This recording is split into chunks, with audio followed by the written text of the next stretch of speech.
Paritani konsiku ya rero uno paka mu studio vapindira ka Papa Isabel dzimwe dzenyaya dziri kupisa dzamungadaka kuti muzopakurira muri yeZimbabwe muchirongwa Bozhongora segment dzinosanganisira dzipi. Icho kwadi muri yeZimbabwe inyaya dzinosanganisira nyaya yekuti ndakapedzisira nozuro muri yeZimbabwe ndichingokuzisa highlights enyaya yekuchakari yemurume akafamba about 3 km kupinda musango kunobata mbudzi yevanhu kuita mudzimai. Yes.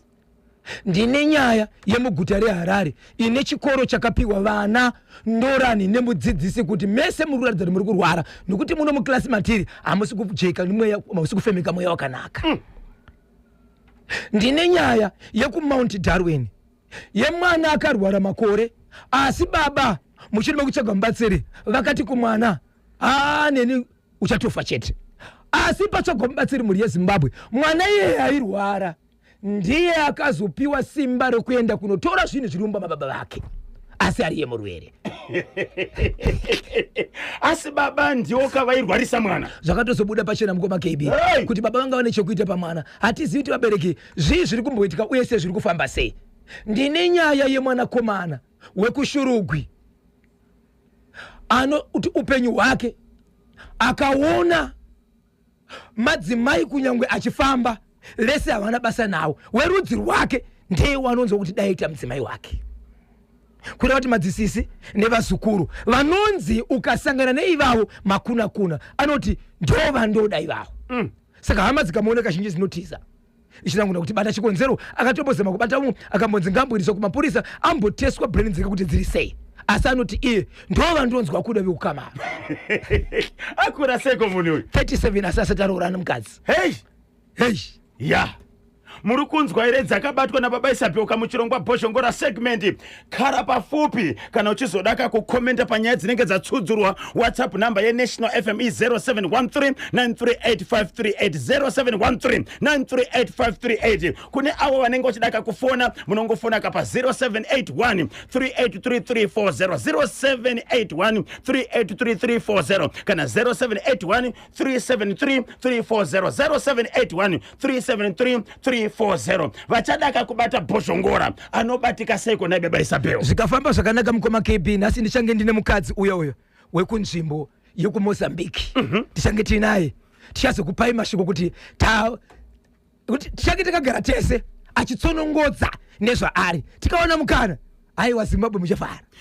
Zimbabwe ndio patinotaura paipa kuti garai kama join ma social media platforms ese National FM nokuti achanyatsokuwa kutaura kudonongodza zvakaitika then tokanda pa National FM Zimu official page ye National FM Facebook anditika kuitira kuti muzoonere mega muzonzwire mega achitaura kuti zvakafamba sei pakaenda kupi kuMozambique. Ndiko kupai zvakare update ya headmaster wokupondwa kunzvimbo yeGokwe nembudzi achinzi nomwe munhu wapa mukadzi wangu doro kuti adhakwe uzogona kumubata chibharo.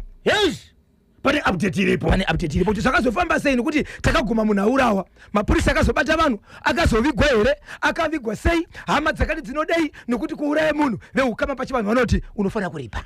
Tendai tindo masenu mucheke mukuru akachibata chimuti kuti dzvi pamwe chete kana comrade Osama bin Laden hanzi KB na Bozho timutsiroka Boss Chibamu varipoka pa Acturas apo kudzai mazungunye panyatsime wagona tani konsiku yarero uno right vachadaka kuti vakubatei Baba Isabel vachidaka kusvitsa nyaya pachimuti pa National FM Bozhongora ampatika tani. Icho kwadi muri yeZimbabwe vanenge vachida kundibata munodibata panhamba dzangu dzisina chipomero namba dzisinganyadzisi namba dzinonhuhwira namba dzinoti isu 0771545025 0771545025 mukandibata panhamba idzodzo muri yeZimbabwe tinobatana 1 musabhipa 2 musafana private number 3 musatambira padziri 4 garai makarongeka kungu tipadziri chete ndo pandiri. Tinotenda quiz yatu ya nsiku yarero uno. Yes, did you know mukabhidziwa ndipo maizviziva here inzvimbo ipi mudhorobha reHarare yakuzikanwa nezita rokuti the business hub? Inzvimbo ipi muguta reHarare yakuzikanwa nezita idzva rokuti the business hub? Kudhara maiziva nzvimbo iyi ichishedzwa nezita rokuti kudini? Kana uchidziwa ndipate pa 0713 938 538 0713 938 Papa Isabel vari kudzoka vachinyudza gejo kudya mudododo ka ndinokumbirawo kuna boss Chineke. Pane ka stage kandikaona kare papo. Ka stage tinosombodya mudododo ipapo taurai dai shuga atomborova gitara ripo pa kajive kandura kuzorova iko kana mamudala agara achiuya kapa boss Chineke anditika asi izvozvo pamudododo akauya ere pisiro ari kuita mudododo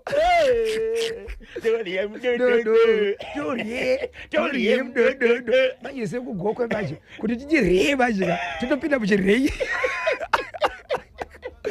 shuga ari kupisa kanyemba hakuna shuga yakambonzi inovava shuga isi inotapira vanhu kurya mudododo muZimbabwe kuteerera National FM KB udza vanhu kudaro ndinonzi the radio inspector Shockman Matono. Yes, takachibata chimuti baba pati nyika yese ine vaimbi but tinenge tichishayiwa chete Mama Agatha.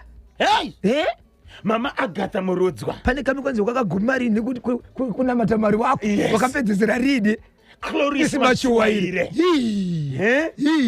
Madhuve Sasha konganga dzemabhachi mukomana takatidai padikapo watakatidai paparusape senator chareva ava vakomana vacho vanenge vachirowa hwishu mukoma vachidasengana unodzika pasi ukasimudza mudenga local is leka tichakutsudzura kana kufamba kakwenguva pari zvino regai kati pitipise nkati machirongwa bhoshongora segment part 1 rikiti vo ayaya hapana chitindo panoda chitindo hapana chitindo Joshua hapana chitindo panoda chitindo hapana chitindo Joshua hapana chitindo panoda chitindo hapana chitindo Joshua po rikiti vo paka Mount Darwin choku Mount Darwin chiri kuti tani icho kwadi muri ya Zimbabwe ndirimo ndiri mukati mekureba mukati mekutaura nekuperekedza ndiri mukati mekutaranya mukati menzvimbo yeku Mount Darwin mukoma KB nemuri yeZimbabwe kune murume ane 37 years zokuberekwa tichiri kumuti mukomana chikonzero anogara pamba pevabereki muri uyu ari mukati mekurwara kudaro akagara ari mukati mekuti iye ari mukati mekurwara anga singataure uye zvekufamba kwake kwamunetsa njere dzake chita senge akakanganisika ari pamba ipapo asi zvakaitika ndezvekuti nyaya yakazokonzeresa kuti nyaya ndikusvika pazuva ranhasi izosvika yanga isiri nyaya yekurapa kwamunhu uyu chikonzero baba namai vachigara varipo pamba vaigara nemwana wavo vanotiwo vakazama kurapisa but hapana zvakabuda but beukama ndichitaura navo vanoti mataurirwo ari kuzvitwa nemurume uyu pamusoro pekuti vakazama kurapisa isi veukama hapana chatinoziva hatina kumboona kurapisa kwavakaita munhu uyu nenyaya yekuti iko zvinozvo pakazoita rufu rwemunhu mukuru akafa munhu mukuru afa mukati menzvimbo iyi rufu ruchibva rwaitwa pamba pababa ava ndo pamba pemukuru mukati medzinza iri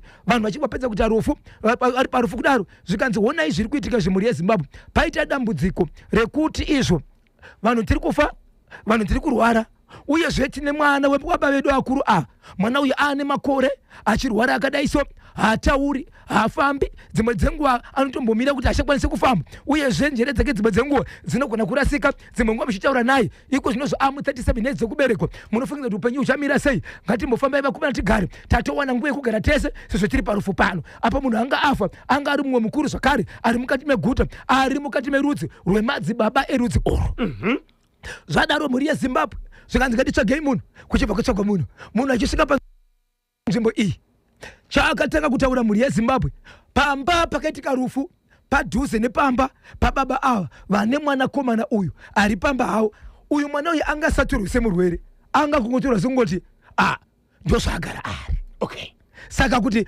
vanhu vanorwadziwa zvekuti ngatimboendai kuti mwana uyu arapwe vanga vasisaiti hawo umwe mwana akatorwara kana malaria aitoendeswa kuchipatara dhani uyu achingonzi ndiwo magariro ake mati mwana uyu airwara nei mwana uyu anga kuita senge pfungwa dzake dzakanganisika dzimwe dzenguva makumbo ake anonjenjema anga asingafambi uyezve asingatauri asi ari pamba zvokuti vaitokurwa kana sign language nayo yekuti vakada kumutuma mvura vanomupa sign achinotora mvura dzimwe dzenguva anongoita senge munhu asina zvaari kunzwa ogara kakudaro akazvarwa akadaro ana kuzvarwa akadaro akazotanga kurwara ende veukama vanoti iwo pavakazoudzwa kuti mwana uyu ane nguwa iyi aitoratidza kuti munhu angatori nenguwa veukama vakutobvunza kuti mwana tisiri kuona ari kopi ndo pakazonzi ari mumba umu ari kurwara but murume nemukadzi vese vachitaura ende mashoko achizobvunzwa kuwana anonzi vana vakanga vatonzi musataure nezvemwana uyu right zvadaro mhuri yezimbabwe inzwai pandinoda kusvika manje vanhu vaenda parufu paya pavari kutaura nezvekuti veduwei tiri kutopera toita sei zvikanzi tiripo pana mungati tsvagei munhu anogona kutibatsira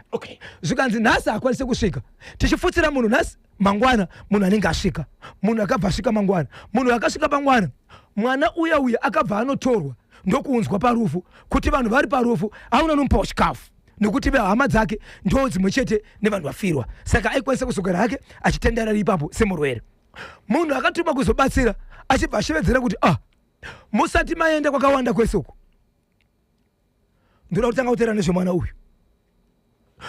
mwana wani uyu zvikanzi ndewe pano zvikanzi shedzei baba vake vauyi pano baba vachibva vadano zvikanzi right nyaya yemandishedzere kuti ndisvike pano pamusha panapa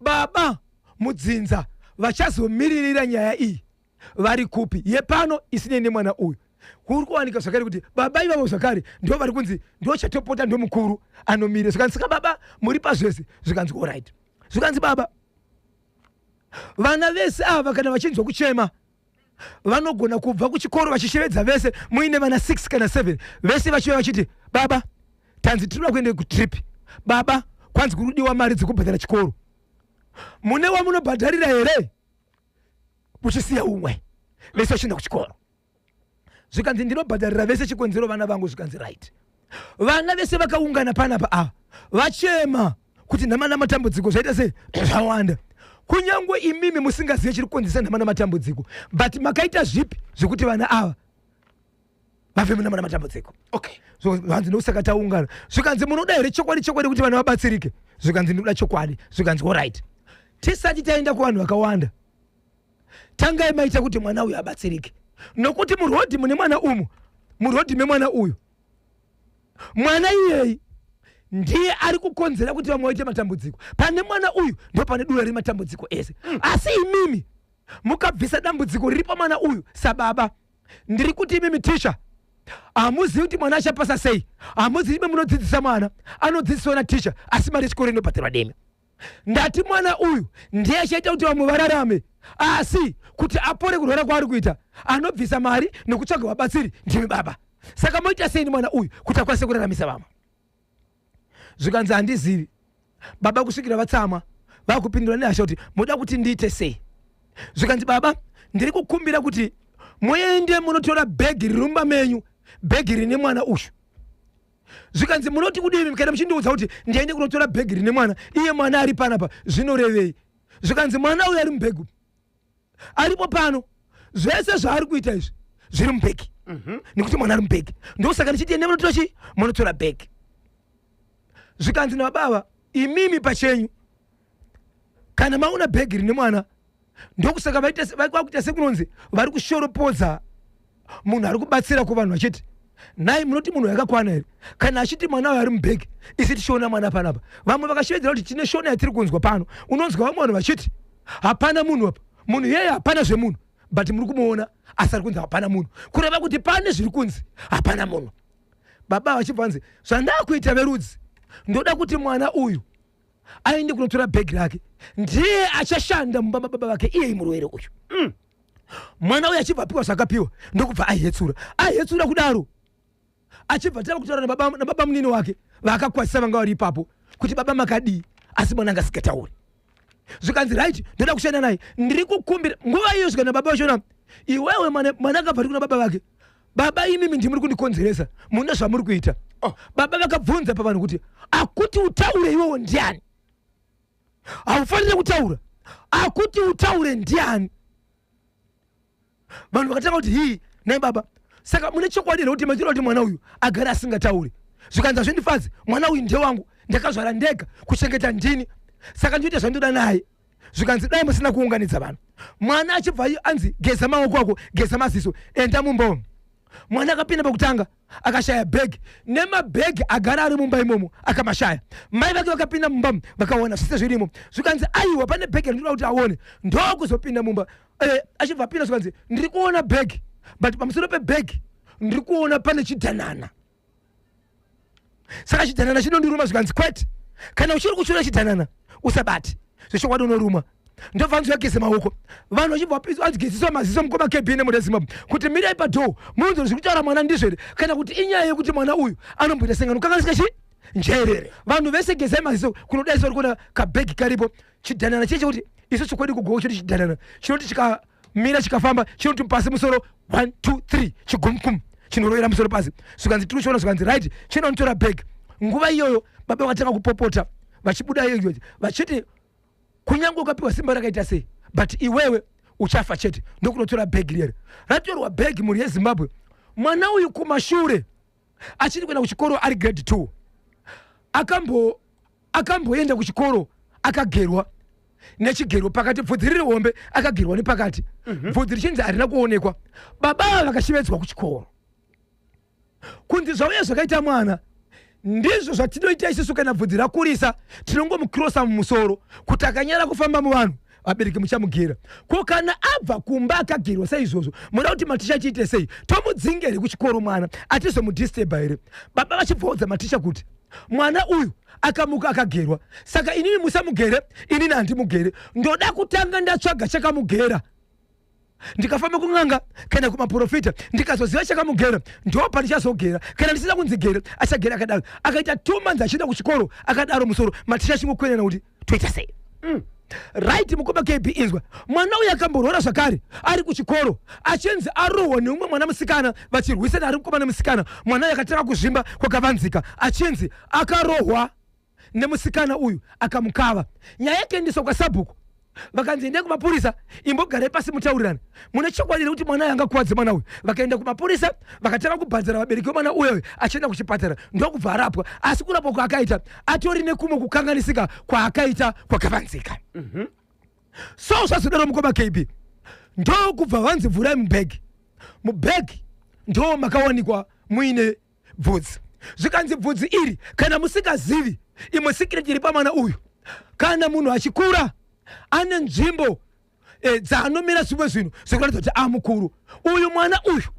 mukatarisa chirebvu chake achitorina ndebvu kwese kwamunofungidza ri kuna bvudzi ahana bvudzi racho ndoriri iri so baba ndopa vakaenda kutora bhegi vachiti bhegi nderangu kana mapedza kuudza vanhu zvese ndipe bhegi rangu zvikanzi bhegi hamupiwi baba vachibva vabuda ndopa vakasiya vataura mashoko ekuti kunyange zvikaita sei ukapiwa masimba akaita sei iwewe ndichakuurai chete vachitaura nemuromo wavo veukama vakati varegerei vaende saka baba pavakaenda nezuro vari kunzi vakadzoka pamba vadzoka pamba havasi kutaura nemunhu vanopinda mumba mavo vachiita zvavanoita vachidzoka vachiita sei but nezuro pandida kutaura nyaya iyi ndaitofanira kutaura ndichiti baba havasi kuonekwa kwavari asi nezuro vakazodzoka vadzoka kudaro varipo pamba kwanzi vanopinda mukicheni votora poto yavo vobva bikira chikafu chavo vanogeza mvura yavo vachizvimwira vachiita sei zvavo zvisari kuzviitira but varipo pamba apo so akaita nyaya iyi ari kuti ndichauya musi weSaturday kana ndauya musi weSaturday baba vachakuudzai zvavakaita kubva mufamily kusvika pamwana wavo asi muchararama navo mune zvakanaka asi vachakuudzai but zvandiri kuda kuti muite ndiri kuona pakati penyu pane vanhu vane hasha nevane hana dzakaoma ndichaenda kumapurisa kunotora tsamba ane zvaachazoita pamusoro pemashoko achataura nababa inenge iri mhosva yake pamutemo wenyika nokuti kune vakafirwa kune vana vari kurwara njere kune vane matambudziko asi baba ava vachataura vega vachikuudzai zvavanoita nezvavakaita kune vakafa nevapenyu so tamirira musi weSaturday tinzori baba ava vachataura kuti same but iye ari kugomekedza achiti ndiri kuona pane vanhu vane hasha nevamwe vanhu vaingonzi vadona vachifa vanhu vachaita hasha asi ndisati ndaita zvinhu izvi ndichashedza mapurisa nevemutemo ndobva ndaita zvinhu izvi achazosara achiita mhosva yake pamusoro pemunhu uyu inenge yamhosva yake pamutemo wenyika kwete wekuti ndine zvandaita pano ndo nyaya iriko nhasi yes yamatanga nayo yekumount Darwin yes saka mwana uyu ari kupi izvozvi aripo pamba izvezvi aripo pamba iko zvinozi anotaura but mukutaura make anoita senge munhu ane chirimi mukuti afamba kwake antasenge munhu anomuti akati fambe ombomira but ari kunze andina kwandinoenda newe unoporera ipapo ugotangira kuenda kumberi ende ucharoora. Baba Isabel munozviziva kakuti kana uchidaka kunakirwa nechirongwa Bhoshongora segment tenga Dairy Bot Steady Milk yako apo paunokwanisa kakuidya nebreakfast kusanganisira kama cells pakuzoti tea kana kuti coffee unokwanisa zvekare kakuishandisa ka Dairy Bot Steady Milk pakubika pakubeka unokwanisa kakuinwa yakadaro sechinwiwa Baba Isabel. Baba pasi ine ndakamboita samadzi Baba Bhosho ndinomboita mazuva ekutsanya ndaita 3 days ndiri pamuna ndiri kugoma ndichibva kugoma pepe kuseni pepe nditaka kurohwa nekati katika kakawanda mukaka oyo unonzo kachisvika mugusu kamukaka katika chinhuwirira so kuti ukamwa so even unokuronda 5 minutes dzimwe wapedza kumwa tea uchingonanzvira rurimi kari kamukaka kari kusara parurimi aiwa ndiwo mukaka weDairy Bot Steady Milk ikatimbonzwa kuti Zimbabwe inoti kudini machinzwa here chepa Mount Dididi munoti kudini konacho mbare musika ndiyo yakunzika the business hub ndinonzi Blessing Arufeyo pa Belvedere hakuna zvinhu zvakadaro business hub mbare musika 0713938538 0713938538 dzidzai muhambi pa Waterfalls pariseko nasi 27 minutes past 10 yes chirongwa Bhoshongora segment tiri kuchikotserwa kane vasaura vedu veDairy Bot Steady Milk yakatinzwa kuti ndiani zvekareka akanda message panda pazvikanzi KP na Bhosho varoyi vachafarini kushuwa tizorore ndinonzi Siferani Zivanai kubasa ndishedzei kakatatu Siferani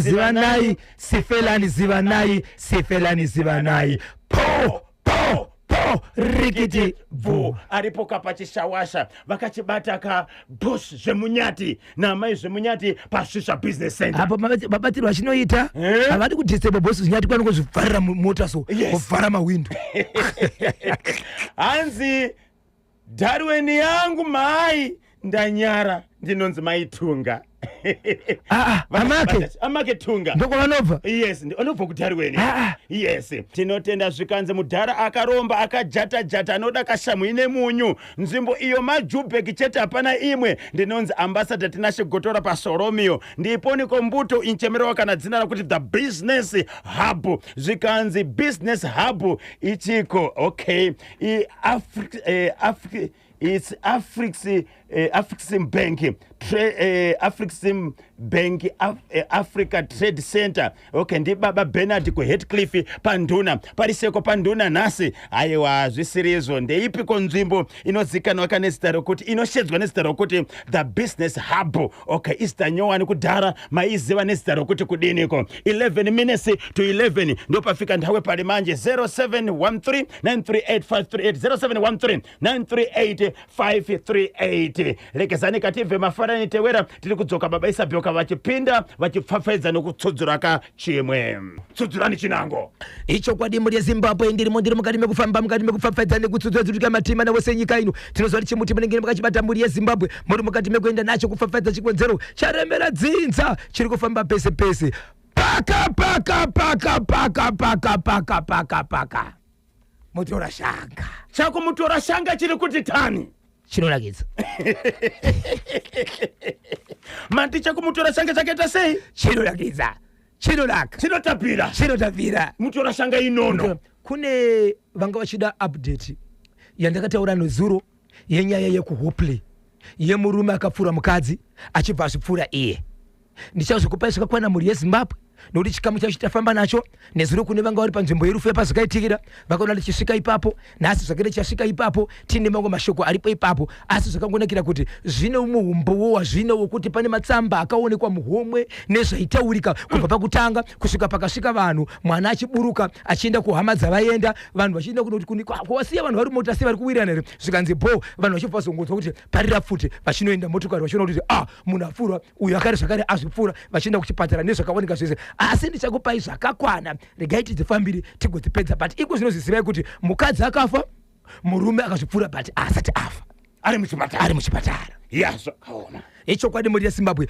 paka mutora shanga mukoma KB kune murume iko zinoso apa 38 years murume yakarora mukazi achigara pamba pake akataka kuroora achigara pamba pevabereki ndokubva azobva akaenda pamba pake mukadzi wake achibva afa ndokuroora mumwe mukadzi aripo ipapo mukadzi afa murume uyu mukufamba vake ndokubva anzwa kuti pavabereki vake pane ari kuita chinhu ichi ndokubva abva kumba kwake ndokutakura hembe dzake dzese ndokuya kuzovakira imba yake pamba pevabereki vakamubvunza kuti chii zvikanzi bheta ndingoramba ndiri mwana wenyu ahana kuvaudza kuti vabereki ndiri kukubatai akati regai ndingoita zvido zvenyu nokuti ndikakura ndikadoroora zviri kuramba saka regai ndidzoke ndigare pano ndive mwana wenyu akavaudza nenzira ine utsotsi ndobva agara ipapo agara ipapo mukoma KB ndobva aroora mukadzi murume neti ane 37 years ndobva aroora mukadzi wakanga anoroora ane 52 years ane 52 years iye ane chi ane 37 years mukomana kutsvaga kuwana mari zvimapeacemaker izvi kwete basa rine zita zvimapeacemaker everyday agari achiwana basa ndokubva anotsvaga mukadzi wechi2 ane 52 years vakadzi vaviri vane ma52 years ndobva kwauya mukadzi wechi3 ane 41 years ndokutsvaga mukadzi wechi4 ane makore ngonda iwo 46 years so kune 41 46 nima 52 maviri vakadzi 4 vese vari vakuru kwaari vakadzi ava vaitora vaigara pamba vari vese varitogara pamba vatoripo nhasi vari pamba ibarika eri so pane dzimba dzekuti ari kugarisa madzimai maviri murumu ndokubva vakaimba 1 inova bedroom yake but madzimai aya anogara 2 ari kuti asenda ane zvikwanisiro zvekuti ndikwanise kuvakira vanhu vese but madzimai aya vanogara vaviri mumba ndokuvaka 1 imba ikangodaro yaanoita bedroom inouya madzimai anenge ari pajuti rekuenda mubedroom mababa inzwai mhuri yezimbabwe zvadaro mhuri yezimbabwe amai vane 46 years ndo vabata pamwiri vabata pamwiri vaya zviri kutaura ukaenda pasikani dzimwe nguva kunonzi tiri kuona muna chino dzimwe nguva mune mwana mukomana dzimwe nguva ukarwara tiri kuona mune mwana sikana ukaenda dzimwe nguva hamuna chino pakura sei kupamuviri apo iko zvinozotora pa7 months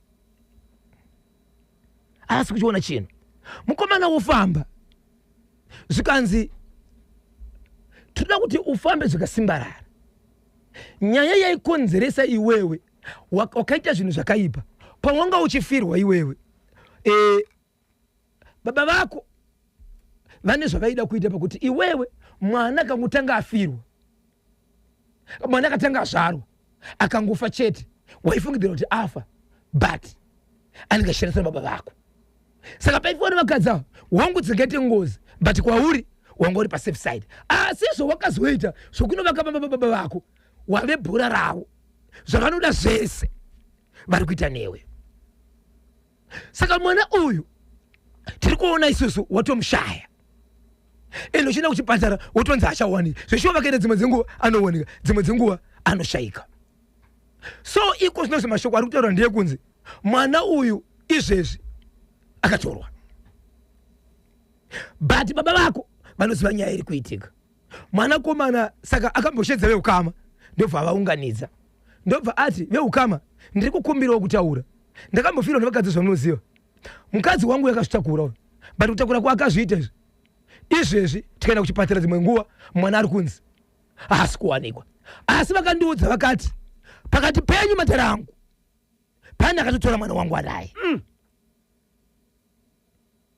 vamwe uchibvabvunza chii chakaita kuti udzoke pano zvikanzi pandakafamba inini ndakaona kuti ndakanzi handikwanise kuita imba ndiri ndega ndofanira kungoramba ndiri mwana saka ndikada kuramba ndiri mwana baba vangu namai vangu ndi ava pamwe pandingagona kugadzira kora ndibabise mwana ndipano ndosaka ndakadzoka pano saka zvandakuita inini ndiri kuti vabereki vangu kubva kuna baba mukuru baba munini nevese vese vanonzi baba mwana uyu akashaika mudumbu. Asati ashaika mudumbu tangai mauraya nini. Mwana uyu akashaika mudumbu. Imimi vana baba amurege kunge muchifamba munoziva zvose zviri kuitika. Ndichapinda door to door. Anosara ari mupenyu ane lake. Hey, mese kana mwana uyu ashaikwa mese vana mudhara shaikwai. Make sure to madisappear. Asi kana madisappear muri wapenyu kwa maenda ikoko. Make sure kuti amuwaniki. Nokuti munofana kutevera kwakaenda mwana. Saka ndasiya inini ndati garai meeting yenyu madhara. Kana musiri kuziva kuti baba akatora mwana wangu ndeupi, fambai futi mega mozondiudza kuti ane mwana wangu ndeuyu. Ini ndakuenda ndifasiya vakadaro. Asi vakadaro umwe baba anoenda kune kereke achibva ndifonera akati neniwo ndakambofamba zvakamboitika mumba mangu, asi akatorawo mwana wangu ndomuziva kuti nditi ndiwe pakadai apaite. Ndokubva aenda kune vamwe vese vachibva vandibata zvikandizvo bhosho tibatsire isusu mutakufira tisingazivi nokuti mwana uyu akashayikwa tinotofa isu mataurire mwana uyu toita sei pati kwatiri kufamba isu iko zvinozvi tikada kufamba pane wana ari kuramba ari kuti inini handifambi imi murida kufamba nokuti munoziva mhosva yamakapara. Uyu ari kuramba ndiani? Ndo baba vake, baba vemukomana ari kuti handifambe handiende kumapurisa ndisina mhosva. Imi murida kufamba nokuti munoziva mhosva dzenyu. Saka vari kuti kana mwana uyu ashayikwa, mwana uyu ari kuti handichaite zvokufamba ndakafamba kudhara, ari kumirira mhiri ndori kubva kwatiri. Isusu toita sei? Hatizourawo here mwana. Pakati pevamwe vatotera kuti neniwo ndotozviziva ari kuti atsika inde uyu, but ndinotendera kumunanga kuti iwewe wakambotorawo mwana wangu. Panyaya yemwana wake handizivi. Taakusvika kugara. Aunza nyaya ndiwo vana baba. Vana baba. Mwanakomana paana chaunza. Yes. Vana baba kuti taunza nenyaya yefiye. Makwanisire kutaura nemwanakomana uyu. Mwanakomana pane pandafona namba dzake dzachingoringa hadzizodaiwa. Saka dzangu dzikaringa dzikasadavirwa dzinozotaura kuti ndiana mbega achifona. Handizivi kuti asoda kutaura nini. Kuti pamwe ari busy. Pamwe ari busy. Muri kuti pamadzimai mangani ane mukomana? 4 52 54 52 52 46 ne 41 iye ane 37. Saka ane 46 ndiani pamwe pasiri kuonekwa mwana mudumbu. But 7 months dumbu rakura. Akatomboenda mwana mukomana aenda mwana musikana aenda hatisi kuona chena. So mukomana ari kushedzera kuti kana zuva rekunzi ari kupona rasvika ende madhesi akanyorwa kuchipatara ariko kuti before 2 weeks before kana kuti 2 weeks after madhesi aya kana adarika achatoinjizwa. Kana pasina kubuda chinhu sekudzwa kwandiri kuita vana baba mwana uyu kana ashayikwa nemiwo shayikwai. Hai ana mudhara vakucha. Pavari kudaka kubatana kuti vafambe pane one asiri kusumudza musoro. Vano baba vake chayo asi vakagadzirwa meeting vese kunzi hei garai mega mutaurirane mubuditsa ansa kwandiri ndoda ansa chete. Kana musina ansa mwana uyu akashayikwa 1 by 1 mukutera mwana ei. Voita seiko vana baba vamwe vari vakagadzira kuti vafambe nemwana kuti abatsirwe asi pane one wavo asiri kuda, asi vese vapiwa ka deadline. Zvinomarikidzwa here futi munhu kuti hande aisi kodzero yake here kuti handidi asi kana azoshayikwa kwadzi hokoyo. 0781373340 kana 0781383340 0781383340 kana kuti bata pa WhatsApp number ya National FM 0713938538. Ziri kuita kudiyana, ziri kuita kunyangutana 19 minutes past 11. Uyo ari kuramba kufamba nevamwe akabatwa zvakanakisisa anotaura chokwadi chake. Ndinonzi Liberty, ndiri panapa pa Waterfalls. Vanombata sei? So vamwe vana baba kana vakadaka kutaura na baba ava vemukomana kuti ngatimbofamba vari kuti kudini baba ivavo. Baba ava kwanza vanoti inini pachangu andiende kumapurisa ndisina mhosva. Aish, imi munoziva zvamuri. Saka endai kana muchiziva kwamakaisa mwana wemunhu. Inini handizivi kuti mwana wako ari kupi. Saka ndina nguva yekuenda kufamba. mamuka seko kanyemba na bhozho vana baba avo ngavadzoke kumwana komana womudza kuti pane wani ngwambi iri kuramba kufamba nevamwe wonzwa kuti anoti chii ndinonzi Peter Mangenda ndiri paGrendale. Hey. Aya, chekumutora shanga icho chemurume uyo wekushaya kamwana wake. Sei baba vake vari kuramba kufamba nevamwe vane chekuita nokutorwa kwemwana avo vamwe vana baba avo ngavagare pasi votaura nemwana komana uyo womuti hona baba vako ndivo vari kuramba kakufamba nevamwe woshedza mubatsiri because ndaona vamwe vafira mahara ipapo. Shwanofa shwa ndinonzi Siwati Kambarame kuBorodeo. Kambara basi kunyeba variko vakafira mahara nguba kivi. So zvinoita here kuti vamwe vana baba vaende kumwana woti isu tiruda kuti tifambe but baba vako ndivo vari kuramba abuzini mnogamushirwa seiko. 21 minutes past 11 inonzi Isaac Mungazi baba Munashe kuMasasa village 5 kwachihota patsvarai tiripo pachimuti ipapo hatibve zvokumhanya aiwa kati notenda baba Munashe Isaac Mungazi kwachihota nokusarudza pamwechete kanokufamba nechimuti papa Isabel para chinango chiri kushoka nengemoto chamungafuna kuti chifike kufamily yedzeko raZimbabwe. Icho kwadi muri yeZimbabwe ndiri mukati mekufamba mukati mekupfapfadza nekutsudzwa kuti kamatima nawose nyika ino paka ndapindira muri yeZimbabwe kwatinotiko kuChakari. Kune nzvimbo iri ward 27. Kuchakari kune nyaya yakaitika muri yeZimbabwe. Nyaya iri kuChakari iyi ndeye kuti kune murume uyu akaenda kumafuro. Murume uyu akamboita mukadzi iko zvinozvi anogara naamai vake nemhaka yei paakazoenda kwaakadaniwa achienda kwachairman nevamwe vakuru akaenda namai vake. Mhosva yakabatirwa murume uyu kana kuti mhosva yakabanzi murume uyu anofana kuenda kuvakuru yanga iri nyaya yakadai. Murume uyu akaenda kumafuro about 3 kilometers kubva kwaanogara kusvika kwaakaenda iye. Vanhu vakanzwa mbudzi ichishema iri ikoko sokuratidza kuti mbudzi haisi kubuditsa zvainofana kubuditsa yakaiswa chini mumuromo. Okay. Ndobva abata mbudzi ndokusunga makumbo asunga makumbo ndobva aisa zvinhu pai mumuromo membudzi ndokubata chibharo mbudzi ndokubva zvaonekwa vakaona muzvinhu izvi ndokubva vanotaura vachiti mbudzi yako yabatwa yakadai nemembudzi wembudzi. Nyaya ichibva vakomana ndobva vaenda kune mapurisa emunzvimbo anoti manebhoti aya ndobva vauzwa murume uyu achibva batwa ndobva aendeswa ikoko ndoko akasvika kwachairman achibva davira nyaya yake achibva ati ichokwadi ndakazviita. Muridzi wembudzi akati ndoda $20 plus ndoda imwe mbudzi iyi handichaida ishi. Okay. Ati handichaida iyi mbudzi ishi ichibva yasiwa ichibva tirwa nevakomana ava manebhoti. But vachizotaura kuvanhu vari kuti mbudzi iyi takaipisa. Vamwe vanhu vari munzvimbo vari kuti munhu tiri kumuona ari munzvimbo. Hatina chokwadi kuti vakomana ava vakazoendesa nyaya kumberi.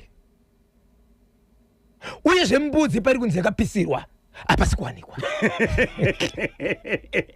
Vanhu vari kufunga kuti mbudzi yakaenda kupi? Ndozvisiziva mbudzi yakaenda kupi nokuti vanoti vakomana ava kana vabata vanhu vanofanira kuenda kukamba yemapurisa. Saka ndakapiwa nhamba yevakomana vakaita nyaya iyi. Vakomana foni yangu havasi kudaira. So nyaya ndakanditsvaga ineni ndatsvaga nhamba dzaofficer in charge vepaChakari. Yes. Ndovabata kuti officer in charge vana venyu kune vanhu vakapara mhosva nemhaka yekuti vari kuchema nyaya yekuti kana kuri kuti nyaya iyi haina kuzosvika kukamba munhu uyo hamire kuita mabasa aya. Uyezve kumapurisa kukamba kana chinge wasvika vakomana vemabhandi vanoziva pekubata vanoziva pekubvunza vanoziva zvokuita. Munhu uyu kana akambozviita zvimwe kumashure zvese zvichabuda zvikangoperera ipapa haazivi kurwadza kwenyaya. Murume paakasina nechipfuwo chembudzi akaonekwa akabatwa nani? Akatoonekwa nevanhu vakatoudza muridzi ende iye paakashedzwa kudare akatobvuma kuti sorry. Dare ranga riri dare rani? Rachairman munzvimbo. Chairman wenzvimbo nemaneighborhood. Okay. Achibva muridzi wembudzi achibva ati ndiroda $20 neimwe mbudzi nokuti iye handiidei. Yasviba iyi. So vakomana mapurisa emunzvimbo ndokatora mbudzi iyi vachibva vangoti takaipisa. Pakapisira papi paikapisirwa pasi kuonekwa. aunza nyaya ndiya vagari vemunzvimbo vati aiwa mbudzi dzenda tichaziisa kuchakari kuti nyaya dzedu dzakamira sei iko kushina nechipfuwo haisi mhosva nebaba Isabel ndo patiri kutaura nyaya kuti inofanira kunge iri mhosva nekuti ndine nyaya iyi kwamurehwa mukomana akabatwa arimo akatozonzwika foni iri chirira iri muhomwe apa ari bhizi nembudzi akazosiya push pamwe chete neimwe huku yakafa asi pakaenda kwaSabhuku akazongobvuma huku nepush njerangu asi zvembudzi akaramba mushure mekunge foni yarira ringtone iri muhomwe ari bhizi nembudzi usiku ndobva tabvapo tobva taenda zvakare kuBeatrice akatoonekwa ari bhizi kushina nembudzi nhasi uno tiri kuchakara Zimbabwe vagari vekuchakare vangaite seiko nenyaya yemurume uyo akabatwa achishinwa nembudzi varotira kuziva kuti yapapi uyezve iko kushina nembudzi chinhu chakaita sei uyezve nyaya yakadai inotongwa nani Kanyemba na Bhozho baba avo vekuramba kakufamba nevamwe vari kuda kaka maximum force kaya kanoiswa kane vakomana vemabhandi anobva atungamira mberi ndiye ndinonzi Mishek Lee Chitanda paGreylands la takachibata chemuti kuti dvi ikakukona kauya ikako maximum force it's minimum force mbudzi yakaitwa goch ndinonzi gogo chingwaru kuZumba kunonzi kuGotora village asi ndikuona tinasha anzi mbudzi yakaitwa goch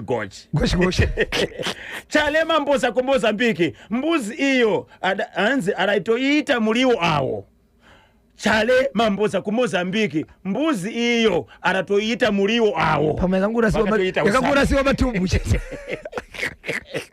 saka voita seiko 29 minutes past 11 titendereka muri yeZimbabwe timbepinda muchitoro nevasawira vedu veUnilong 19 minutes to 12 ndopafika nthawe pali manje Kanyemba na Bhozho ini ndoda kupa mwana uyo sando dzake kuti porikiti bvu ngarambe akatsika ipapo vabereki vanojairira kushandisa mwana wako wawakazvara shuwa ndinonzi offside Ntsabora ndiri kunoko kwaMutoko baba Isabel hanzi mwana komana ngarambe akatsika ipapo vabereki vanojairira kuda kushandisa mwana wako wakazvara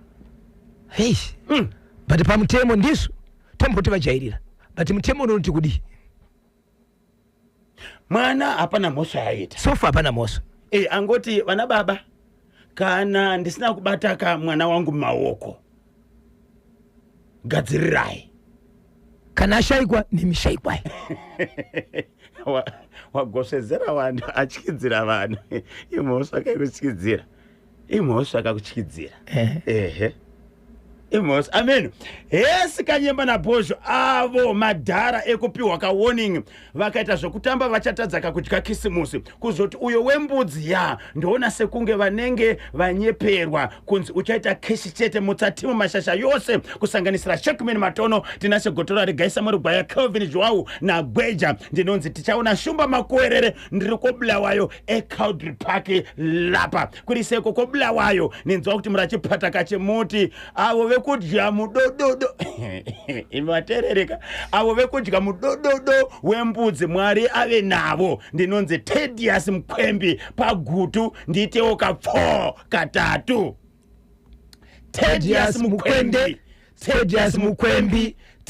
Mukwembi gutu po rikiti bvo. So nyaya yembudzi yetwa sei because mbudzi imkoma kipane zvakawanda 1 chipfuwo 2 murudo chero ari munhu munotaurirana mukawirirana mukaita zvamuri kuita hapana mhosva so 1 imbudzi 2 vakawirirana here haitaureka mbudzi haitaure chembudzi icho ngavaende kwamambo vozopedzisira kane kupolisi nhubu dzisungwe idzi ndinonzi tapiwa paStone Ridge kudam ndofunga mutongo wembudzi unenge mushoma because havasi kumira vakomana pambudzi havasi kumira baba Isabel vanhu vanenge vachingoda kakuita misikanzwa chete ndizvo ndiri kuti mutongo wacho unenge watirerukei sei vasingavhunduki saizvozvo nyika iri kuzvinzwa umwe ari kuzvinzwa izvozvi mangwana ari kunobata panext door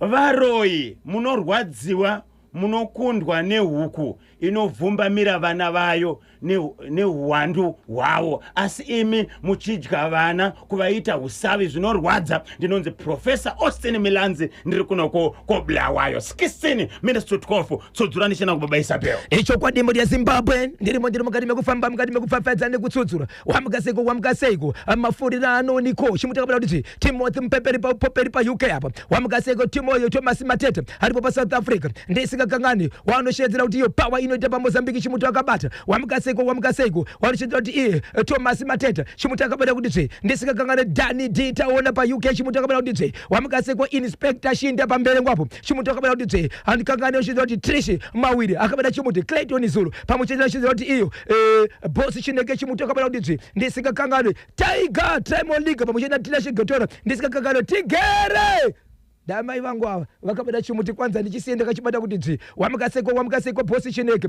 bosi zvemunyati Kelvin zviwawo chimuti akabada kuti kwanza ndichisi Lokadio Makwara akabada chimuti kuti pamuchete na bosi Ricky Ross chimuti akabata kwanza ndichisi paka Harare. Chemu Harare chiri kuti kudini? Inzwa chemu Harare muri Zimbabwe. Chemu Harare chakamira so. Pana teacher anodzidzisa mclass make iri primary. Teacher achidzidzisa primary mclass make. Teacher anoti kuvana handisi kufema mweya wakanaka mclass muno. Teacher adari kuti zviri kundidisturb handisi kufema mweya wakanaka. Zvinoreva kuti kune vamwe vana vari kurwara mclass muno. Vanonzwa shona ndinzwisise zvandiri kutaura. Saka teacher adaro kuti kuite mwana anobvuma kuti inini ndiri kukonzeresa kukanganisa kwemweya muchikoro mclass muno zvinonetsa hapana anotaura. Teacher mangwana vakabva vati ndauya nemushonga wekuti ndikurapei tikwanise kudzidza tichifema mweya wakanaka mclass muno. Teacher vachibva vabuditsa mushonga ndokubva vati mclass mwana wese enda unogeza maoko. Vana vachibva vanogeza maoko. Vana vaenda kunogeza maoko vachidzoka teacher vaitsomora mbijana vachisa paruoko rwemwana. Vanosa paruoko mwana ainzi isi chinoti kuhwira kuti mumuromo kubwira handitika. Saka mwana wese aisa parurimi rwake, mwana wese achisa parurimi rwake zvikanzi right mushonga uyu ndakati chikurapai. Mushonga uyu kwanza unonzi Ndorani. Vabereki vachidonzwa nevana kumba ndo zvakaitwa nemudzidzisi wedu. Tapiwa mushonga klasi yese tichinzi munomu muri kubuda mweya asina kunaka saka vana vese rapwai. So vabereki vari kubvunza vachiti kana mwana achinge arwara kuchikoro anorapiswa nani? Anorapwa sei? Nzira dzinorapwa nadzo vana inzira dzakaita sei? Mudzidzisi anokwanisa here kutora mwana kuenda naye kumuprofita kana kuenda naye kun'anga kusiri kuchipatara? Vabereki vasingazvizivi. Wongozozwa kuti mwana wako akadyiswa Ndorani ende yene Ndorani here wangu kana iri Ndorani unorapisa here mwana wega iwewe mubereki asingazivi. Izvo zvopatwa nemazuva vabereki havasi kuziva. Vakutodzwa nevana kuti takapiwa Ndorani tichashedzera kuti mweya uri kubuda mclass aufadzi. Saka chimbotora Indorani one by one vese vakaipiwa klasi yese. Vakuru vepachikoro vari kuziva here kuti ndo zvakaitwa. Havasi kutoziva izvi. Vana vatozoudza vabereki ndokuenda nyaya. Vabereki vakadi kuenda kunoona mukuru wepachikoro. Ndo zvavari kubvunza kuti ndo pane nyaya tiite sei tibatsirewo zvekuita nekuti we are ready takamirira. Mudzidzisi wechirume zvikanzi mweya uri muklasi muno hausi right. Vana muri kurwara mangwana wene mushonga zvikanzi mwana wese mangwara proti nyangu makamboenda here senge kunana Sasha Mashozi nana Vimofu pane kasongo ngekuti kakarizwa munhu wese unenge uchipiwa bute ndo zvaitwa vana izvo vakapiwa bute munhu apa niko chida parurimi makamboitwa bira rembira mugwanzura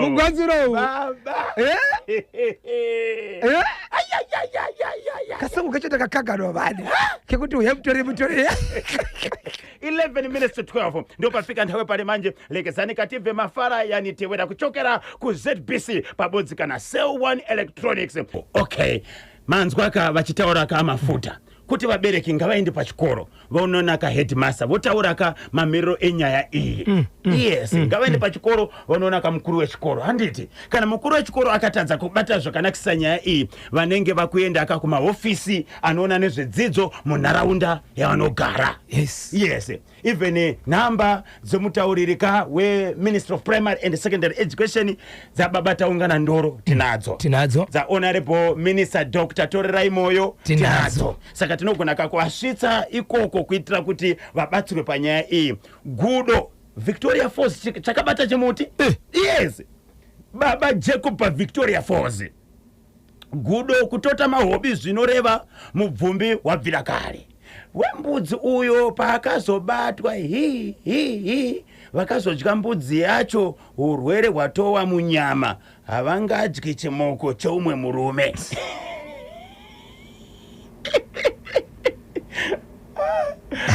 Jacob kuritaniko ku Victoria Falls, Gudo kutota mahobi zvinoreva kuti mubvumbi wabvira kare. Wembudzi uyo paakazobatwa vakazodya kambudzi yacho, urwere hwatowa kamunyama, havangadyi chimoko cheuyo murume. Ndinonzi Baba Jacob. Zvinogona kunge murume uyo akatangira kakudhara kuita kamusambo ikaka. Handitika kekushina nembudzi. Zvitotaurwa namai Nyasha Nyamande vari paDhama Falls. Kwanzi nemawandiro akaita madzimai. Ende muri kuti akafamba makilometers mangani? 3 kilometers kubva kwaanogara nekwakabatira mbudzi. Mbudzi dzoenda kumafuro. Saka ikoko kwaanogara hakuna madzimai. Ufuna kuenda akapata mbuzi shuwa. No, airambe zvaunoda ndozvainoita ka. Airambe. Apa tiyanga ichitoramba kusvikira tozoisa kazvinhu mukanwa. Avana kudza ndichakupindura. Wozonera musi wakati andiri busy. Uyo ndara araromba akufuna kusosotewa na Kantu Worker Managing Director Comrade Christopher Kachasu kukanyemba kuborder post. Akati mudhara uyo akaromba anodaka kumborohwa mbijana ndi Kantu Worker Managing Director Christopher Kachasu kukanyemba border post. KB na Bojo uyo ticha akabvumirwa here neve utano kana neve zinata zvakaita kuvana ngasungwe mutsavese vari pasi pasabhuku Nyamutumbu netimu mashasha yose kubva kuna Addington Pwanya London Chingaipe King Mambos Shekman Matono Prominent Mandombo Trimo Liba Victor Katiyo tichaona S Makuerere Tinashe Gotora nevamwe vose ndinonzi Hita Nyakaringa Baba Ropa kwa Murewa Murenge Village. Manga daka kupa Zimbabwe update ya headmaster. Is it headmaster? Ukurewa kugokwe zvi. Ndikuna pane chimwe chikampa yave iko zvinozvi. Ndofunga mangwana pandiro nacho. Ndinacho zvakakwana zvakwana bkonzi ndingasika iptaura nhasi yoda kuya mangwana chikonzero coffin richibva papere kazomboendeswa kumba ikoko vane mombe dzakachajwa nedzakabhadharwa nezvimwe. Saka mangwana nichatanga neupdate iyo nichivazisa zvakamira sei. Asi murume wekurova headmaster akasungwa.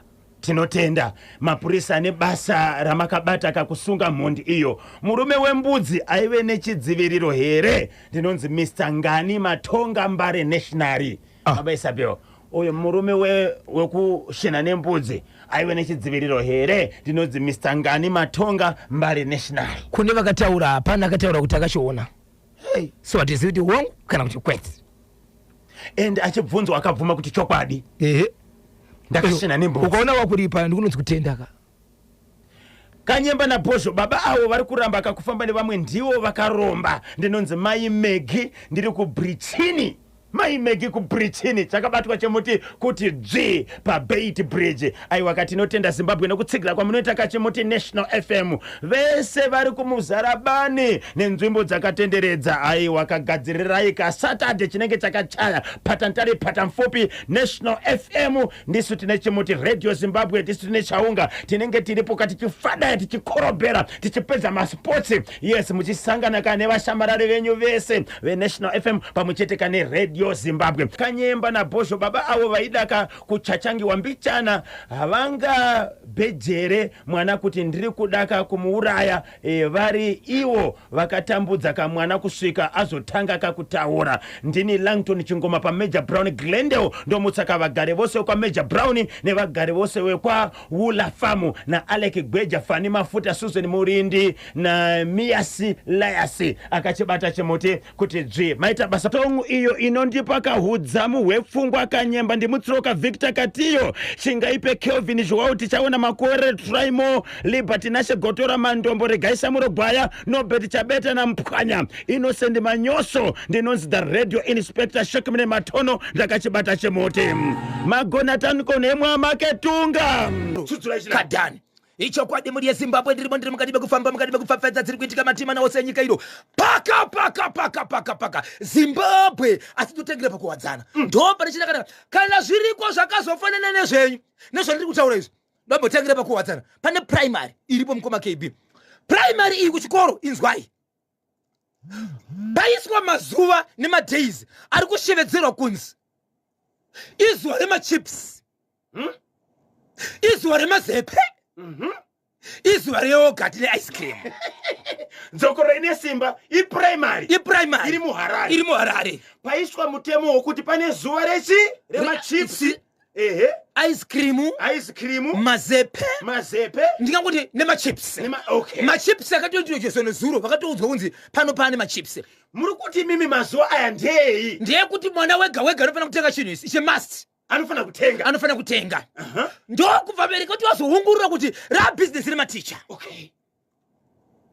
inzwai mukoma KB pazvaoma vamwe vabereki vari kushevedzera kuti isusu vana vedu vari kutoona sekuti ivo vabereki vavo isusu hatisiri chinhu nokuti mwana mudzidzisi kana achitengesa mazepe kana kuti zuva rinonzi ice cream day mwana akasaine dhora reice cream anonzi nemudzidzisi museke uyu nekuti baba vake havana mari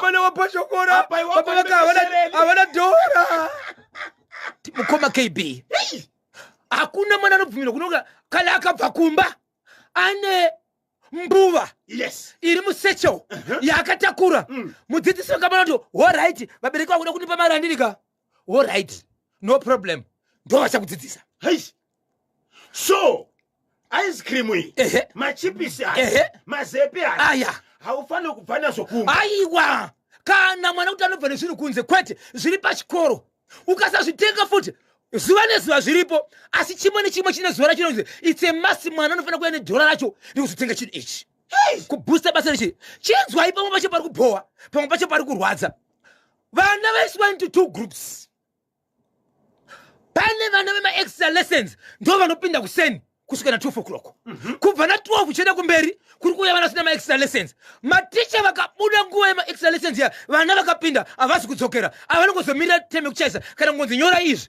wobva ruwa pasi hauchadzoki maticha vana vavari kuda vaenda rimwe shoko ranetaura nevabereki vamukoma KB vati bhosho kanyemba achakuvimbai achakutendai nemhaka yei makataura kakaona nyaya ishi tichizvinzwa wai isingagadzirisike kureva kuti haina basa pamunenge muchitaura paiva muri kuendesa kupi zuva nezuva tiri kuchema munotikwanisa here kutiendesa kuna president tega nokuti isusu zvikoroka vana tiri kubhadha maschool fees zvese tiri kuita but nyaya iyi yakutokwanisa mu3-4 years haisi kugadzirisika nemhaka yei baba Isabel regai kandivapindure vabereki ini Kanyemba Bhonzo naBhozhongora tinoshandira National FM yeZBC ichokwadi ichocho hatishandiri Ministry of Primary and Secondary Education bata ipapo handitika maunza nyaya yenyu chatinogona kuita chete kutsvaga honorable minister weprimary and secondary education honorable minister Torerai Moyo kana kuti spokesperson weprimary and secondary education Mr. Ndoro kuti vauye vazopindura nuna nyaya dzenyu pano ndo varidzive nyaya dzacho ndo varidzive nyaya isusu kusvitsa mashoko hatikwanise kukupindura inokuti hatishande ikoko handitika uye kuti muenda kunoona kapresident his excellency pane zvinhu zvinofanira kuti zviti kusvika masvika ikoko munopiwa mukana wekuti muende kunovaona kana mabhuku handitika right asi chandinogona kukuitirai vabereki ndechekuti toll free number yeMinistry of Primary and Secondary Education inoti iyo 317 munofona mahara amubhadhariswe izvozvi fonai vabereki vese vari kunyunyuta mufone pamoti isusu tine chikoro vana vedu vari kudzingwa kuri kudiwa maextra lessons vari kunzi ngaunzi madhora emaice cream motaura navo nokuti ivo ndo vanokwanisa kuita sei kukupindurai. Takaita rombo rakanaka takakwanisa kubata minisa honorable minisa torirai moyo pai baba Isabel tikataura navo pamhepo vanhu vakaisa nhunha dzavo dzese. Yes, kana tikakwanisa kuvabata zvekare tinovaunza pamhepo vokwanisa kutaura nevabereki. Isusu hatishande kuMinistry of Primary and Secondary Education. Shoko ravataura mukoma KB vabereki zvikanziso bhozho vana vedu akuita madofu. Tiri kunyeberana kuti vari kuenda kuchikoro ndizvozvo vana vakutoita madofu mukatiregerera kana kuti vanoona nebasa iri vakatiregerera vana vemadofu kozoita vamwe vakatonzwa nemamwe mari vari kubhadhara yemakalazi yekunzi pane zvatichaita isusu mwana wenyu wega wega mari yamuchabhadhira muri kubhadhara $10 iyi ndeyekuti tichazova pamwe 25 marks dzekuti makatipa $10 yokuti vana vanzi vapase. Mubereki akabvunza kuti imi 25 marks dzamuti muri kupa mwana dzekuti nekupa $10 ndedzekugona kwake here kana kuti ndedze $10 zvikanzi mukatibvunza izvo makutotikanganisa nenyaya yekuti mataura izvozvo matopinza mwana wenyu bisi. Baba Isabel, chatinokwanisa kuita ndechekuti regai tikuvimbisei kuti next week hapere honorable minister torerai moyo weprimary and secondary education vasina kuuya pamhepo. Nhasi vari kuVictoria Falls vari kusangana nemaheadmaster. Yes, vane mangwana vanenge nhasi vari kuVic Falls kana ndisingakanganise. And next week musi weMonday tichavatsvaga chete kusvikira vauya pano motaura nhunha dzenyu dzese mega nokuti isusu hatishande ikoko, isusu tinoshandira National FM yeZBC. Munyaya dzemitambo musakanganwika kuti draw ye2026 zifa munhu mutapa challenge Cup round of 16 men and women iri kuitwa kanhasi. So tichazokuzivisai kuti ndezvipiko zvikwata zvinenge zvizotatsurana pamitambo ye2026 zifa munhu mutapa challenge cup. Asi Dynamos pabodzi kana Highlanders araburisiwa kareka mukati mwankombe umwewo. So 2026 zifa munhu mutapa challenge cup round of 16 fixtures yes achabuda nhasi mushure mekunge draw yacho yaitwa.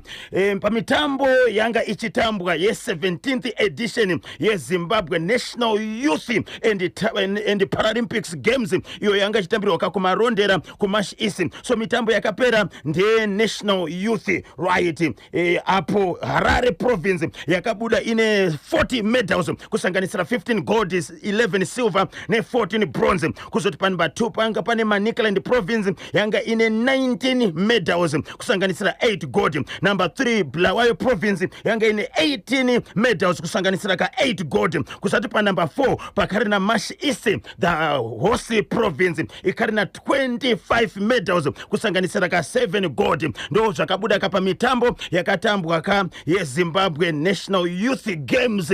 So mitambo ye Paralympics Games iri kutanga musi wa 22 ichipera 26 August 2026 ichibvinirwa kumarondera kuMash East kumweko. Vandari vandiri mukati mekureva nekutaura ndichitizo weekend ndakanga ndiri mukati meguga mukoma kebhori ndakadzibata ndakadzitakura ndinadzo ndati ndakadzipakata nenyaya yandinayo mukoma kepi yevaroora vanokwenda kuita 10 14 varoora vakapedza 4 days vakagara vari pagedhi pavatezvara ana baba vemurume vachishedza kuti hatibvi pano kusvika matisunungura chikonzero baba muri kuita bonde nesu muchishandisa mubobobo. Varoora 14 vakadzi vevana vakapedza 4 days vakagara. Kana pasati poya mubatsiri pano atizi kubva pano asi pakazoya mubatsiri zvakazoitika zvacho kugokwe ndo zvandira zvapano. Gokwe ndine nyaya zvakare mukoma kepi yemwana ane 7 years ashungurudza madzimai munzvimbo maanogara nenzira zvakare yemushonga iwowo wokupindira madzimai vakarara. 7 years kugokwe futi ndakakwanisa kusangana naye namai vake vakachema kaduna pasi akati bhozho ndibatsirewo mwana wangu uyu handichakwanisi kugara munzvimbo nevanhu nikuda kwemwana uyu. Mwana akabva nditi bhozho ini apana chinondinetsa amai vangu vari kutambura nei izvezvi kana uchida kuka ndikuratidza kuti ndogona kuzviita sei uone kuti mudzimai wanzoda kutotamba naye izvezvi ndomuita sei.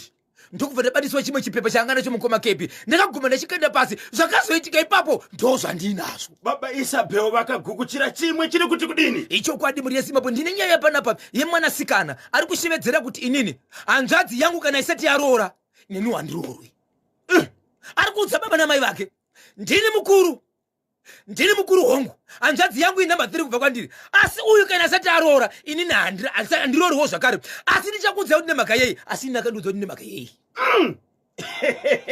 vanenge vachida kukubatai kuti vakupei nyaya pamwe chete nokutsvaga nhamba dzevabatsiri munobatika sei baba Isabel? Ichokwadi muri yeZimbabwe vanenge vachida kundibata munondibata panhamba yangu isina chipomero namba isinganyadzise iyi namba inoti 0771 545 025 0771 545 025 chitunguza achida kukukanganwai chakaitika pawindi weekend apa mumba mukadzi asiwa nemurume mushure mekunetsana aende kutogara kwaari kuenda ndokuzonza kuti mumba mako murume we mapinde varume vaviri vapinda nemukadzi wako mumba imomo murume achisvikira bata murefu bata mupfupi zvakazoonekwa mukoma kebhoto mushure mekusimudzwa mabhegi mukabuda mazogururu mukabuda matachka mukabuda mupurwa chitungwisa apa pasekapa chitungwisa gararai padhuzi Zimbabwe manzwa kuti papa Isabel vakagukuchira vari mustudio pamitambo ichabviniwa kamangwana rescheduled Castle Lager Premier Soccer League apo chikwata cheDynamos chichabvina kana Scotland FC kuRufaro Stadium nahora za 3 o'clock masikati.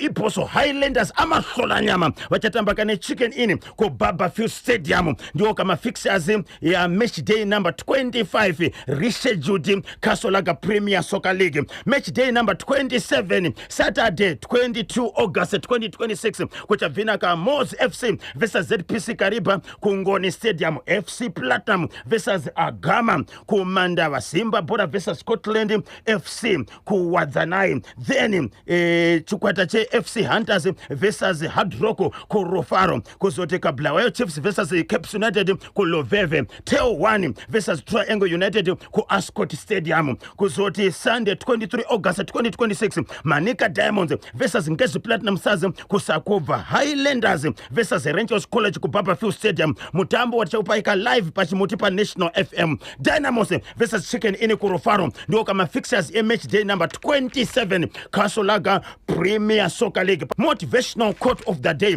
Mafaraira Videra Chikungu tiri kumapasiwa kana Mr. Motivational Kocherani Makaza Baba Mikaela Baba Miracle arikuti iwo kana muntu akakuza na bzavuto rake bvinire walini kuti alikung'ung'uzika mazi ndi muntu mweyo andumba na iwe.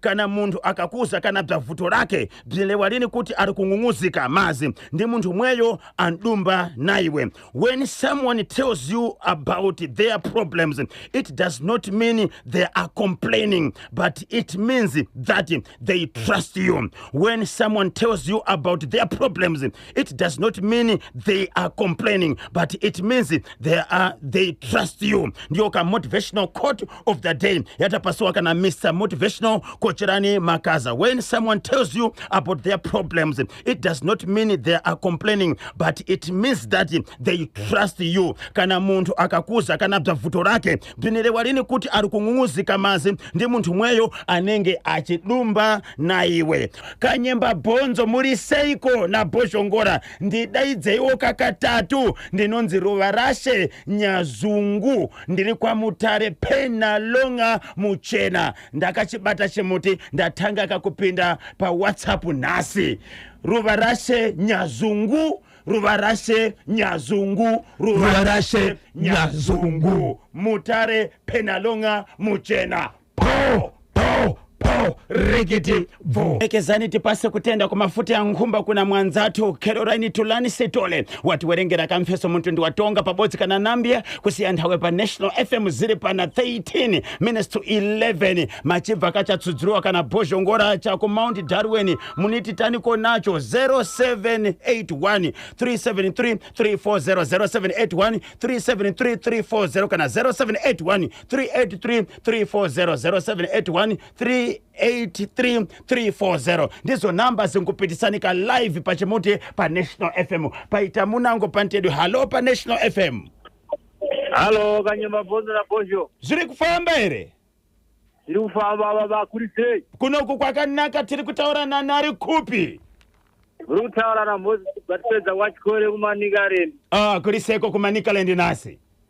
Aiwa kwakanaka icho chepa ningiri cho chamdara o achakaipa icho amdara akaromba uyo. Mdara akabata uyo. Mdara akajata udashamine muyu uyo. Manje mukarowa ka munhu mosho nosara iri kwauri izvi. anopedza mhuri anoda kubatwa mudhara vabatsiri ngavaite basa. Vabatsiri ngavaite basa. Ndotenda. Aiwa tinotenda ngomutsa vaviri vatatu tinzwe. Ndoda kumutsa ana sekuru wangu pamhiri pa14 apa anonzi ana Chikombe. So atakaenda padzimai andomutsa ana tezara wangu panhiriri.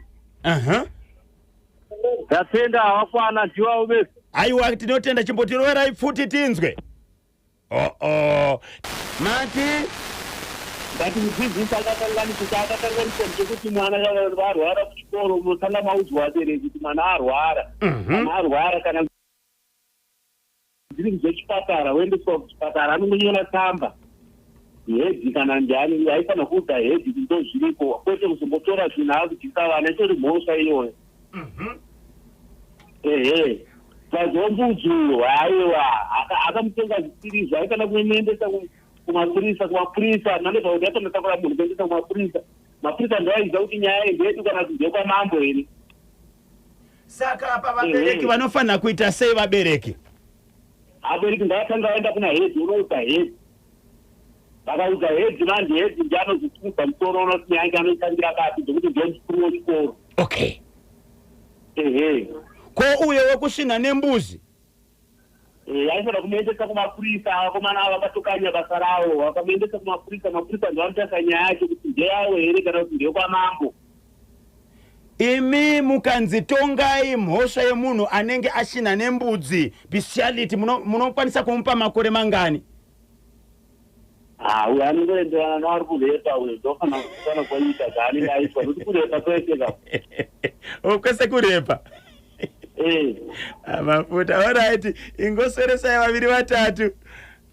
Aiwa anomhotinosweresa mhuri yese kwamafuta yakatekeshera Zimbabwe yese nekwagopani neyasevaisi naLenton Chingoma naamai Mafuta naMartha Gonye kuDanjoro kunakachoka nauyu Timora pakatakwara apa sendi yangu mulese wakabata chimuti maita basa akanyemba rikiti bvo. Vachada kubata Bhoshongora vachada kuti nyaya dzitsudzurwe pachimuti Bhoshongora anobatika sei? Vanondibata panhamba dzinoti 0771 545 025 0771 545 025. Ndapota musabipa sa agogo.